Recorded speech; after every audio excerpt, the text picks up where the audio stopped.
Admiral Jin Kang looked out the window of his space station. Earth was far below, blue and beautiful. It looked peaceful, but Jin knew the truth. His home planet had seen terrible war. That war happened 89 years ago. Jin was not born yet, but everyone knew the story. Aliens came to Earth for the first time. They brought weapons and death. 12 billion people died fighting them. 12 billion humans buried in the ground, all because Earth was not ready. Now Earth was ready. Now they had the boundary. Jin touched a metal plate on the wall. It showed a map of space around Earth. A big circle 50 light-years wide. Inside that circle was the Sol Sanctuary Zone. No alien ship could enter, not ever. For 89 years, every alien in the galaxy respected that rule. Dr. Sol Huang walked into the room. She carried a computer pad and looked worried. Sol was the smartest person Jin knew about alien minds. She studied how different aliens thought and acted. "Admiral," Sol said quietly, "we have a problem. The Galactic Consortium is angry with us." Jin turned away from Earth. "What kind of angry?" "The bad kind. New members joined their group. They think we hide behind our boundary like scared children." Sol looked at her computer. "The Velkari Empire is the loudest voice. They want to prove they are strong." Jin knew about the Velkari. They were warriors. Fighting was their culture. They took what they wanted by force. This made them dangerous neighbors. "What exactly are they saying?" Jin asked. Sol read from her computer. "High Commander Thexari spoke yesterday. He said our boundary stops galactic progress. He said we hurt trade and exploration. But there is worse news." "Tell me." "He said our boundary only exists because other aliens allow it. He said if humans were truly strong, we would not need to hide." Sol looked up. "Admiral, I think they want to test us." Jin felt anger growing inside him, but his face stayed calm. He learned long ago not to show feelings too early. "Did you tell Captain Hai?" "She is getting the defense ships ready." "But Jin..." Sol stopped talking. "What?" "The Velkari do not understand. None of them do. They think our boundary exists because we are afraid. They think we built it because we are weak.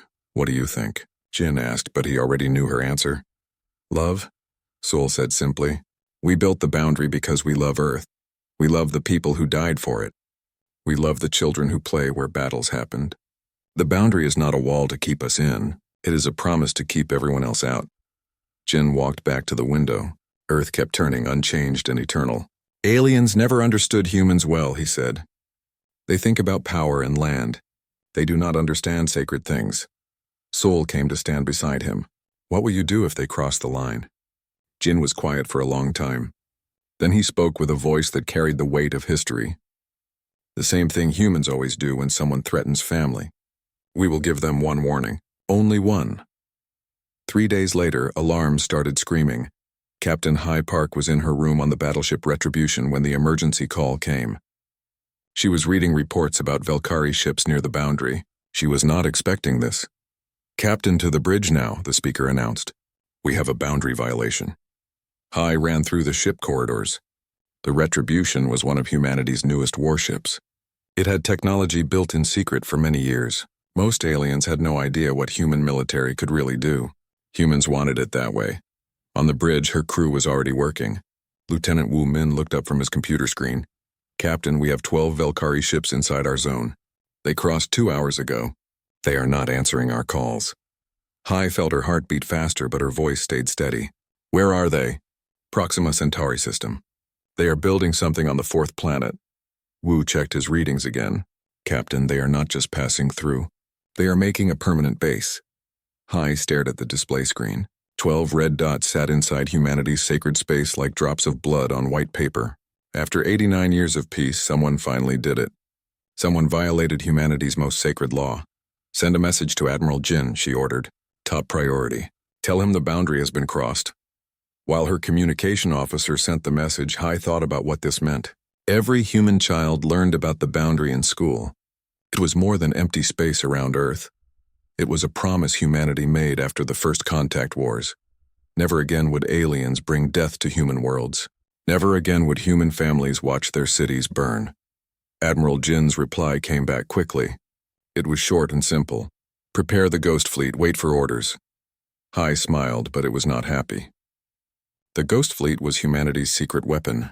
For 89 years, while the galaxy thought humans were peaceful traders, They were building the most powerful military in known space, ships that could appear from nowhere, weapons that could crack planets, soldiers trained from birth to protect humanity's sacred places. The Velkari had no idea what they just woke up.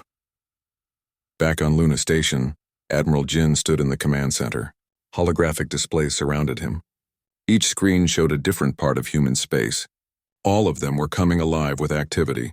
Ships that were hidden for years were powering up. Weapons that existed only in secret files were being loaded and aimed. Dr. Sol stood beside him watching the preparations. "Will you warn them first?" she asked. Jin nodded. "Of course. We always give one warning. That is what makes us different from them. And if they do not listen," Jin's eyes never left the displays, "then they will learn why the boundary exists. They will learn why no one crossed it for 89 years. They will learn that some lines should never be crossed." He turned to his communication officer. "Open a channel to the Galactic Consortium Council. All frequencies. I want every alien in the galaxy to hear this." The officer nodded. "Channel open, Admiral." Jin took a deep breath and spoke into the silence of space. "This is Admiral Jin Kang of the Sol Defense Fleet. Velkari forces entered the Sol Sanctuary Zone without permission. This breaks galactic law and human sovereignty. You have 72 hours to remove all ships and people from our territory. This is your only warning. Jin out." As the message traveled across the galaxy, Jin looked at Earth one more time. The blue planet seemed to glow brighter, as if it knew its children were ready to defend it again. The 72-hour countdown started now. Admiral Jin's message reached the Galactic Consortium Council 18 hours later. The huge meeting room filled with aliens from 847 different worlds. They all talked at once in many different languages. High Commander Thexari of the Velkari Empire stood at the center. His forearms spread wide to show confidence. His purple skin shined under the lights. His golden eyes looked across the crowd of aliens. "Fellow members," Thexari's voice boomed through the translator machines. "You all heard the humans' weak threat. They want us to leave space that belongs to all thinking beings. They hide behind old treaties made when they were weak and scared." Many aliens agreed with him. Most new consortium members never fought humans directly. They only knew old stories. Stories get weaker over time. Ambassador Yu Chen sat in the human section. She watched the debate with cold eyes. She spoke for humanity in the consortium for 15 years. She understood alien politics better than most humans. This was why she knew exactly how this would end. The Zephyrian council leader stood up. He was tall with silver skin and 3 eyes. The humans kept their boundary for 90 years. Maybe we should respect their wishes. "War helps no one," Thexari laughed. The harsh sound made smaller aliens step back. "The Zephyrians talk about respect. But what did humans do to earn it? They sell us things, yes, but they refuse to share their space. They act like their little star system is more important than galactic unity. Because it is," Yu Chen said quietly, standing up. The chamber became silent. All eyes turned to the human ambassador. "You want to know what makes our space different?" Yu continued. Her voice carried clearly through the vast room. 12 billion of our people died there. 12 billion graves mark every planet, every moon, every rock in our territory. That is not just space to us. That is a cemetery. That is holy ground. Thexari's eyes glittered with amusement. Humans and their emotions. You hold on to the dead instead of serving the living. This is exactly why you should not control so much territory. Yu Chen smiled, but it was the smile of someone watching a friend walk toward danger. "High Commander, I need to tell you something important. Something every species that survived contact with humans learned." "And what is that, little human?" "We do not make threats. We make promises." Yu Chen gathered her papers and stood to leave. "You have 51 hours left." As she walked out, she could hear the debate getting louder behind her. Some species wanted caution. Others, led by the Velkari, pushed for action. Yu Chen knew which side would win. The new consortium members were hungry for power. They saw humanity's boundary as a challenge to their authority. She activated her personal communicator outside the meeting room. "Admiral Jin, this is you. They will not listen." "I know." Jin's voice came back immediately. "How long before they decide?"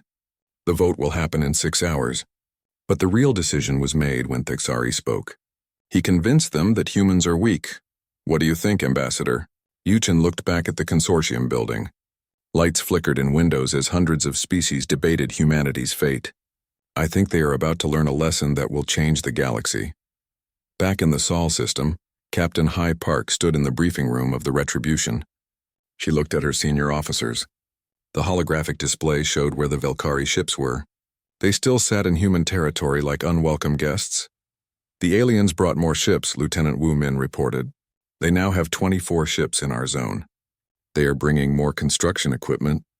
Intelligence says they plan a permanent base. Captain High nodded grimly. They are not just ignoring our warning. They are making it worse. Captain, her weapons officer spoke up. The Ghost Fleet is ready. All ships are armed and waiting. We could end this in less than an hour. Not yet, High said firmly. Admiral Jin gave them 72 hours. We honor that promise even if they do not understand what it means. Dr. Sol Huang's voice came through the communication system. Captain Park, please come to the strategy room. We have new intelligence from our deep space monitors.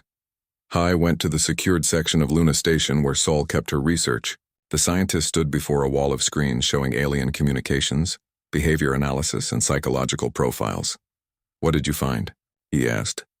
Sol pointed to a screen showing Velkari military communications.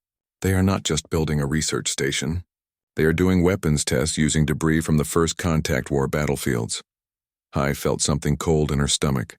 What kind of debris? Wreckage from human ships. Ships that still have... Sol's voice stopped. The remains of our people. High finished. They are using our war dead for target practice. Sol nodded, her face pale. It gets worse. They are broadcasting these tests to the consortium as propaganda. They are using our fallen soldiers as entertainment. For a moment, High said nothing. She stared at screens showing alien ships moving through space that belonged to humanity. They were using the bones of human heroes for their war games. When she finally spoke, her voice was very quiet and very dangerous. Get me Admiral Jin. Priority Alpha. Tell him about what they are doing to our dead. The response came back in less than 5 minutes. Admiral Jin's face appeared on the screen. High could see the same cold anger in his eyes that she felt in her heart. Captain Park, Jin said formally. The situation changed. The Velkari crossed a line that cannot be uncrossed. They violated not just our territory but the graves of our dead. What are your orders, Admiral? Activate Protocol Omega. All Ghost Fleet commanders should prepare for immediate action. The 72-hour warning still stands, but when it expires, Jin paused. High could see him struggling with emotions deeper than military duty. When it expires, there will be no mercy. Understood, Admiral. And after we deal with the Velkari ships, Jin's image flickered as secure systems activated across human space. The Consortium Council is voting to support the Velkari position. They think our response will be limited to diplomatic complaints. They are about to learn that some boundaries exist for very good reasons. As the communication ended, High felt the Retribution's engines beginning to power up. Throughout human space, ships that were hidden for decades came out of their secret bases. The Ghost Fleet was ancient by human standards. It was built in the years right after the first contact wars. Humanity swore never to be caught unprepared again. The aliens thought they knew human military power. They saw the patrol ships and defense platforms that guarded human trade routes. They thought that was all humanity had. They had no idea that humanity spent 89 years building the most advanced military force in the galaxy. They had no idea that every human child learned from birth that the boundary around Earth was sacred. They had no idea that using human graves for target practice was the one act that would unite every human in the galaxy for a single purpose. The countdown timer on High's command screen showed 36 hours left. In 36 hours, the Velkari would learn why no alien species crossed the Sol Sanctuary boundary in 89 years. In 36 hours, the galaxy would remember why humans were feared as much as they were respected. The warning was given. It was ignored.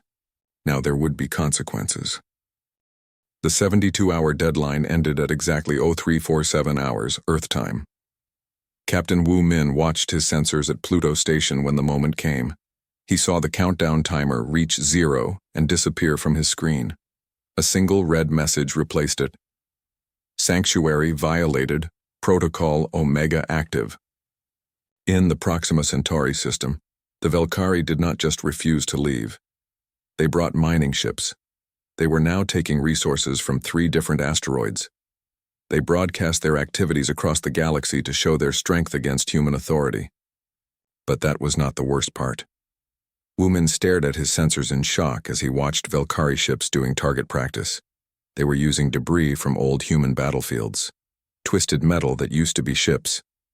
Metal that still had the remains of soldiers who died defending Earth. "This is Pluto Station to Luna Command," Wu said into his communicator. His voice shook with rage. "The aliens are using our war graves for target practice. They are shooting at our dead." The response came from Admiral Jin himself. "Confirmed, Pluto Station. All units, this is Admiral Jin Kang. The Velkari chose war. They dishonored our fallen soldiers. There can be no mercy now." Throughout the Sol system, things that were hidden for 89 years began to wake up. Captain High Park felt the retributions, hull shake as the ship's secret engines came fully online. Around her, similar shaking echoed through space as 2,000 ships of the Ghost Fleet powered up at the same time. "All stations report ready, Captain," Lieutenant Wu Min announced from his position on the bridge. "Ghost Fleet Command confirms all units armed and operational." Hai looked at the tactical display showing the Velkari position. 24 alien ships sat in human territory like stains on clean paper. They had no idea what was coming for them. "Helm, set course for Proxima Centauri." Silent approach. Hai's voice was calm, but everyone on the bridge could hear the deadly purpose underneath. "Weapons, arm all systems, communication, send a message to the Velkari commander." "Channel open, Captain." Hai took a breath and spoke into the silence of space. "Velkari ships in the Sol Sanctuary Zone. This is Captain High Park of the human vessel Retribution. Your 72 hours are finished. You dishonored our dead and violated our sacred space. You will now face the consequences." The reply came back quickly, full of pride. "Human ship, this is High Commander Thexari. Your threats mean nothing. We claim this territory for the Galactic Consortium. Your pathetic boundary exists only in your primitive minds." High smiled, but it was not pleasant. "High Commander, you are about to learn why that boundary stood for 89 years. Retribution out." She turned to her weapons officer. "Target all Velkari ships, prepare to fire on my command." "Captain," her sensor operator called out. "The Velkari are powering up their weapons. They are taking attack formation." "Of course they are," Hai said quietly. "They still think this is about territory. They do not understand that this is about family." The Retribution moved through space like a ghost. Its stealth systems made it invisible to Velkari sensors. Behind it, 19 other ships of the First Strike Group followed in perfect formation. High Commander Thexari stood on the bridge of his flagship. He watched his sensors for signs of human ships. He expected a small force of human patrol vessels, maybe a diplomat ship sent to negotiate. He was preparing to show Velkari superiority by destroying whatever weak force the humans could gather. "Commander," his sensor operator reported, "we are detecting some unusual energy readings, but we cannot identify the source." "Probably human sensor probes," Thexari said dismissively. "They are trying to spy on us. Let them watch. Soon the entire galaxy will see Velkari's strength." He never saw the human ships until it was too late. The Retribution dropped out of stealth mode directly behind the Velkari flagship. Around the alien formation, 19 other human ships appeared at the same time. Each one targeted multiple enemy vessels. "What?" Thexari started to say, but his words were cut off as the human ships opened fire. The weapons that hit the Velkari fleet were unlike anything seen in galactic warfare. Energy beams that could cut through the strongest armor like paper. Missiles that could track targets through hyperspace. Weapons that turned enemy ships into clouds of superheated gas in seconds. The entire Velkari force was destroyed in exactly 12 minutes. 12 minutes for 12 billion human dead. When the energy signatures faded and space was clear again, Captain High opened a channel to broadcast on all frequencies. "This is Captain High Park of the Sol Defense Fleet. The Velkari expedition has been eliminated. All alien forces have 12 hours to leave the Sol Sanctuary Zone completely. This is not a negotiation. This is a final warning." The message reached the Galactic Consortium Council Chamber, Just as they were voting on a resolution to support the Valkyrie action, the chamber fell silent as the news arrived. "Impossible," whispered the Zephyrian council leader. 24 ships destroyed in 12 minutes? Human technology is not advanced enough for that. Ambassador Yu Chen stood up in the human section. Her face was grave. "Council members, you just saw the first demonstration of what happens when humanity's boundaries are violated. The Valkyrie ships were not just destroyed. They were erased. No survivors. No wreckage. Nothing. High Commander." Texari's second-in-command, Sub-Commander Rextai, spoke from the Valkyrie section. "The humans committed an act of war against the consortium. This aggression cannot be allowed." Yu Chen looked directly at him. "Sub-Commander, your people used the graves of our war dead for target practice. You used the remains of human soldiers for entertainment. In human culture, that is not an act of war. That is an unforgivable sin." The chamber erupted in arguments and shouted accusations. Some species demanded immediate military action against humanity. Others called for negotiations. A few, the older, species who remembered the first contact wars, quietly began making plans to withdraw their forces from anywhere near human space. In the middle of the chaos, Yu Chen activated her personal communicator and spoke to Admiral Jin. "Admiral, the consortium is splitting apart. Some want war, some want peace. What are your orders?" "The same as always, Ambassador. We protect our family. If they want war, they will get war. But first, we give them one more chance to understand what they are dealing with." Admiral Jin closed the communication and turned to Dr. Sol Huang, who was monitoring alien communications throughout the crisis. "What are they saying?" he asked. Sol looked up from her screens, her face pale. "They are calling it a sneak attack. They say the human ships used dishonorable tactics. They do not understand that we held back for 72 hours when we could have acted immediately." "And the military response?" 15 species are getting their fleets ready. The Valkyrie remnant is demanding revenge. The Zephyrian Council is trying to organize a unified response." Sewell paused, studying her data. "Admiral, they are planning to send over 3,000 ships against us." Jin nodded calmly. "How many ships does the Ghost Fleet have ready?" 2,000 active vessels with another 8,000 in reserve. "But Jin..." Sewell looked worried. "They outnumber us badly if they all work together." Admiral Jin looked out at Earth, still turning peacefully in the darkness. "Sewell, you spent your career studying alien psychology. Let me ask you something. Do you think they understand what the Soul Sanctuary Zone really means to us?" Sewell was quiet for a moment, thinking. "No, they see it as territory. They think it is about power and control. They do not understand that it is about love." "Then they are about to learn the difference," Jin said quietly. "Send a message to all Ghost Fleet commanders. Tell them to prepare for full deployment. And Sol?" "Yes, Admiral? Make sure the aliens know exactly what they are fighting for. Make sure they understand that they are not just fighting human ships. They are fighting for the right to dishonor our dead. They are fighting for the right to violate our most sacred places. Let them explain that to their own people." As the message went out across human space, something that had been sleeping for 89 years began to fully wake up. The Ghost Fleet was more than just ships and weapons. It was the embodiment of humanity's promise to never again let aliens bring death to human worlds. The Valkyrie wanted to test human strength. They got their test. Now the rest of the galaxy would learn what humanity did to those who violated their boundaries. The war was about to begin. The Galactic Consortium declared war on humanity 6 hours after Captain Hai destroyed the Valkyrie expedition. Admiral Jin read the message while standing in the command center on Luna Station. Holographic displays surrounded him, showing military movements across the galaxy. They mobilized fleets from 43 different species, Dr. Sol reported.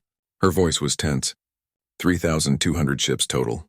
"They are coming at our territory from 6 different directions," Jin nodded calmly. "And they think numbers will decide this war." "Will they not?" Sol asked. "Admiral, even with all our technology advantages, we are still outnumbered almost 2 to 1. Jin touched a control panel. The displays around them changed. Instead of showing enemy movements, they now showed something that was hidden for 89 years. Sol gasped as she saw the true size of human military preparation. "Sol, meet the real Ghost Fleet," Jin said quietly. The displays showed not 2,000 ships but 10,000. Hidden bases throughout human space contained vessels that did not exist in any official records. Weapon platforms disguised as asteroids. Manufacturing centers that built warships in secret for decades. Research stations that developed technology the rest of the galaxy could not imagine. "How long have you been planning this?" Sol whispered. "Since the day after the first contact wars ended," Jin replied. "Every human leader for 89 years knew this day would come. We hoped it would not, but we prepared as if it was certain." He activated another control. A new system came online. The quantum web. Instant communication that connected every human ship and base across the galaxy. No delays, no interference, perfect coordination across thousands of light years. "Captain Hai, this is Admiral Jin. Activate Protocol Omega Full. All Ghost Fleet units are authorized for immediate deployment." Throughout human space, things that waited in darkness for nearly a century began to move. Captain Hai stood on the bridge of the Retribution as the ship's engines powered up to levels that should have been impossible. Around her, the crew worked with calm efficiency. Their training took over as the moment they always prepared for finally arrived. "Captain," Lieutenant Wu Min reported from his station, "Ghost Fleet Alpha through Gamma are reporting ready. That is 6,000 ships across 12 sectors." "Excellent. Helm, set course for the Antares sector. The consortium fleet is gathering there." Hai looked at her tactical display, which now showed the true scope of human military power. "Weapons, prepare the Nova-class systems for deployment." Her weapons officer looked up in surprise. "Captain, those weapons are still classified as experimental." "Not anymore," Hai said grimly. "The aliens wanted to see what happens when they cross our boundaries. Time to show them." The Retribution jumped to hyperspace, followed by her battle group, but they were not heading directly toward the enemy fleet. Human strategy was more complex than simple attack. In the Antares sector, Consortium Admiral Veltar of the Hegemony species was coordinating the largest military force in galactic history. Ships from dozens of different worlds filled the space around the ancient star. Their combined firepower was enough to destroy entire star systems. "Status report," Veltar commanded from his flagship's bridge. "All fleet units are in position," his tactical officer replied. 3,200 ships ready to advance toward human territory. Intelligence estimates the humans have at most 2,000 vessels available for defense. Veltar's four eyes gleamed with satisfaction. The humans showed cleverness in their attack on the Velkari, but cleverness cannot overcome raw power. "Begin the advance toward Sol system." The massive fleet started moving through space like a metal storm. They were confident in their overwhelming numbers. They had no idea they were walking into a trap. The first sign that something was wrong came when their scouts began disappearing. "Admiral," the communications officer reported, "we lost contact with advanced scouts 7, 12, and 19. No distress signals, no weapon signatures. They just stopped transmitting." Veltar frowned. "Mechanical failures?" "Unknown, sir." "But Admiral," Scout 15 reported strange energy readings just before we lost contact. Something about space itself behaving oddly. Before Veltar could respond, his sensors operator made a sound of alarm. "Admiral!" Massive energy signatures appearing throughout the fleet formation. The tactical display exploded with red warnings as human ships appeared from nowhere. Not in front of the consortium fleet, not behind it, but in the middle of it. Ships that were invisible to every sensor, appearing directly among the alien formations. Captain Hai's voice echoed across all frequencies. "Consortium forces, this is the Sol Defense Fleet. You are violating human territorial sovereignty. Surrender immediately or face destruction." Admiral Veltar stared at his screens in disbelief. Somehow, 2,000 human ships had appeared inside his formation without triggering a single alarm. It was technologically impossible, but it was happening. "All units, open fire," he commanded. "Destroy the human ships!" The space around Antares erupted in weapons fire as 3,000 alien ships tried to target the human fleet. But the human ships moved like nothing Veltar had ever seen. They seemed to slip between energy beams, dodge missiles that should have hit them, and coordinate their movements with impossible precision. Then the human ships began to fire back. The weapons that struck the consortium fleet were beyond anything in their experience. energy beams that grew stronger as they traveled. Missiles that multiplied in flight, each one seeking a different target. Devices that opened holes in space itself, swallowing entire enemy ships. In the first 5 minutes of battle, the consortium lost 400 ships. Impossible. Veltar shouted over the alarms filling his bridge. No species has weapons like this. Captain High's ship, the Retribution, moved through the alien formation like a predator among prey. Her Nova-class weapons turned enemy battleships into expanding clouds of gas and debris. Her defensive systems made her ship seem untouchable. Captain, Lieutenant Wu Min reported. Enemy fleet is breaking apart. Some units are trying to retreat. Let them go, High ordered. But make sure they understand what they saw. Open a channel to all consortium ships. When the channel opened, her voice carried across space to every surviving alien vessel. Consortium forces, you just experienced the first demonstration of human military capability. We have been building these weapons for 89 years while you thought we were peaceful traders. This is what happens when you violate our boundaries. Admiral Veltar listened to the human captain's words while watching his fleet fall apart around him. Of his 3,000 ships, less than 2,000 remained working. The humans had lost exactly 17 vessels. But even as his fleet was being destroyed, Veltar was learning something that chilled him to his core. The human attack was not random or desperate. It was perfectly coordinated, as if every human ship knew exactly where every other human ship would be at every moment.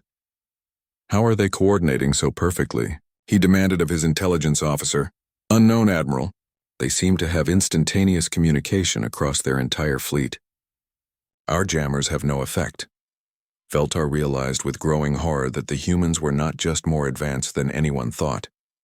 They had been secretly developing military technology, while the rest of the galaxy assumed they were contained behind their boundary. Send a message to Consortium Command, he ordered. Tell them we need more ships, many more ships. But even as he gave the order, Veltar suspected it would not matter. The humans had spent 89 years preparing for this war. They had built weapons the consortium could not match and developed strategies no alien species could predict. In other sectors, similar battles were taking place. Human fleets appeared simultaneously in 12 different locations, attacking consortium forces that thought they were safe in their home systems. The war that the aliens expected to win in weeks was turning into a disaster in hours. Dr. Sol Huang watched the battle reports, streaming into Luna Command.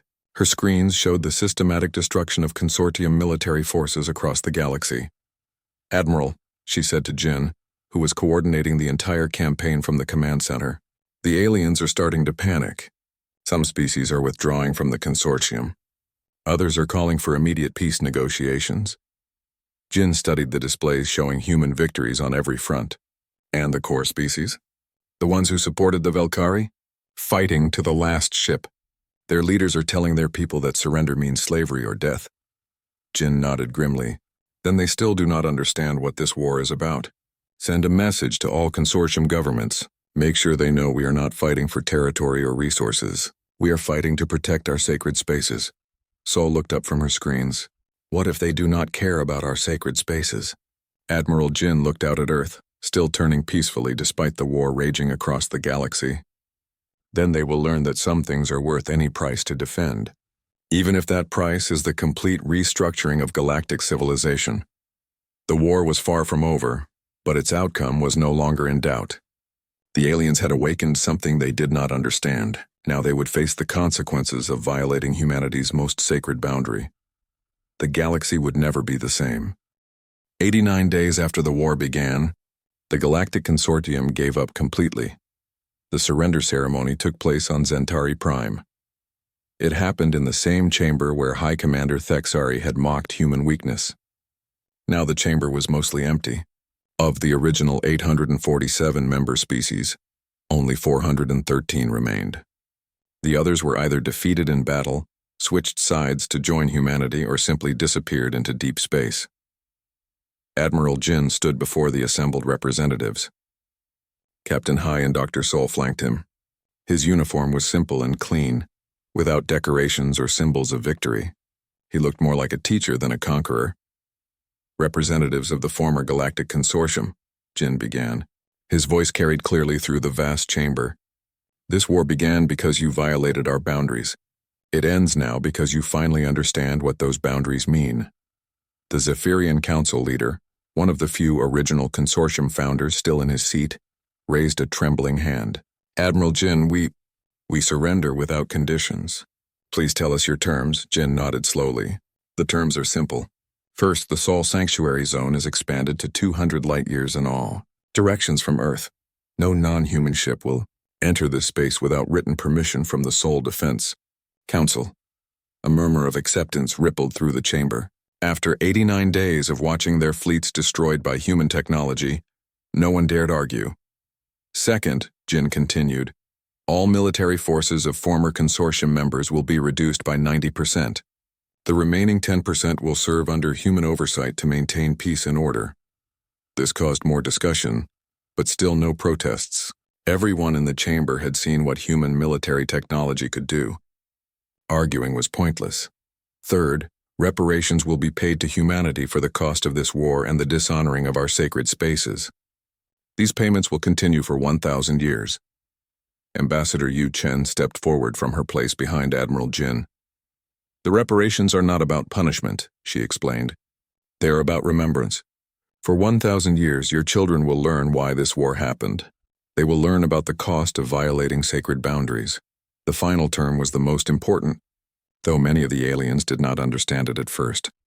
Fourth, Admiral Jin said, humanity will assume responsibility for galactic security and coordination. We will establish patrol routes, mediate disputes, and ensure that no species attempts to repeat the mistakes that led to this war. Dr. Sol watched the alien faces as they processed this information. Most looked relieved. They had expected to be enslaved or killed. Instead, the humans were offering to become galactic peacekeepers. But Sol knew the real meaning of Jin's words. Humanity was not conquering the galaxy. They were adopting it. After the ceremony, Jin stood alone in the observation deck of his flagship, looking out at Centauri Prime. Captain Hai found him there, staring at the alien world with an expression she could not quite read. Admiral, she said quietly, the fleet commanders are asking about our next orders. Where do we go from here? Jin was silent for a long moment. Then he spoke, and his voice carried the weight of everything they had been through. Hai, do you know why we won this war so completely? Superior technology? Better strategy? She guessed. Jin shook his head. We won because we were fighting for something they could not understand. They were fighting for territory, for resources, for political power. We were fighting to protect our family. He turned away from the window to look at her. But now that we won, we have a different responsibility. All these species, all these worlds, they are part of our family now, whether they know it or not. Hai frowned. Sir, the galaxy tried to violate our boundaries because they did not understand what those boundaries meant. Now we have to teach them. We have to show them how to build their own sacred spaces, how to protect what matters most to them. Dr. Sol's voice came through the communication system. Admiral, we are receiving messages from 17 different species requesting human mediation for territorial disputes. It seems our reputation as peacekeepers is spreading quickly. Jin smiled for the first time in months. Accept all requests.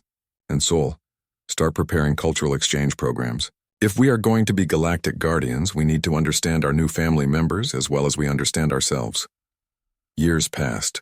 The war became history, then legend, then a story told to children across 1,000 worlds. Captain Hai, now Admiral Hai, stood in the memorial garden on Luna Station. She read the names carved into the black stone wall. Every human who had died in the war was remembered here, including her own soldiers who had given their lives in the final battles. The last name on the wall was her predecessor, Captain Wu Min, who had died defending a refugee convoy from pirates. Even after the war ended, there was still work to do, still people to protect. Admiral Hai, a young voice spoke behind her. She turned to see a child maybe 10 years old with the distinctive silver skin and 3 eyes of a Zephyrian. The boy wore a simple school uniform and carried a small flower in his hand. Yes, Hai said gently. My teacher said I should come here to understand why the boundary is important. The boy looked up at the memorial wall with wide eyes. Are these the names of human warriors? Some of them, Hai replied. But most of them were just people who wanted to protect their families. Soldiers and doctors and teachers and engineers. People who loved their homes so much they were willing to die for them. The boy placed his small flower at the base of the memorial. My grandfather fought in the war. On the other side. Before we joined humanity, Hai knelt down to the boy's level. What did he tell you about it? He said the humans taught everyone an important lesson. He said there are some things more important than winning. The boy looked at the names on the wall again. He said the humans showed everyone what love looks like when it has to fight. Hai smiled and stood up. Your grandfather was a wise man. What is your name? Jin, the boy said proudly. I am named after Admiral Jin. My parents wanted me to remember that some people are brave enough to protect everyone, even their enemies. As the boy walked away, Hai looked out through the observation window at Earth. The blue planet turned peacefully in space, surrounded by the invisible boundary that had started a war and ended with a new kind of peace. Admiral Jin, now elderly and gray, appeared beside her. He moved slowly, but his eyes were still sharp. Another pilgrimage? He asked, nodding toward the departing boy. They come every day now, Hai replied. Children from dozens of different species all wanting to understand what the boundary means. Jin nodded approvingly. Good, the lesson is taking hold. They are learning that boundaries are not about keeping others out. They are about protecting what you love most. He looked at the memorial wall, reading names he knew by heart. Do you think we did the right thing, Hai? Taking responsibility for the whole galaxy? Hai thought about all the worlds now under human protection, all the species learning to resolve conflicts through discussion instead of warfare. All the children like young Jin who were growing up in a galaxy where boundaries were respected. I think, she said slowly, that we did what humans always do when our family is threatened. We protected them. All of them, Admiral Jin smiled, even the ones who did not know they were family yet. As they stood together in the memorial garden, reports were coming in from across the galaxy. Trade disputes resolved peacefully. Pirates captured by joint human-alien patrols. Scientific discoveries shared freely between species that had once been enemies. The Sol Sanctuary Zone still existed. Its boundaries were marked clearly on every star chart in known space. But now those boundaries were seen not as a barrier, but as a symbol, a reminder that some things were sacred, and that there were people willing to defend sacred things. The galaxy had violated humanity's boundary and learned the consequences. But in the end, the greatest consequence was not destruction or conquest. It was love. Love that expanded to include not just Earth, not just human space, but every world and every species under the vast canopy of stars. The boundary that had started as a line drawn around one planet had become a promise that extended to the entire galaxy. We will protect what matters. We will defend the sacred. We are all family now. And somewhere in the depths of space, on worlds where children played in gardens that had once been battlefields, new boundaries were being drawn, not lines of exclusion but circles of protection. The galaxy had learned humanity's lesson at last. Some boundaries were meant to be absolute. Some things were worth any price to defend. And sometimes the greatest victory was teaching your enemies to become your family.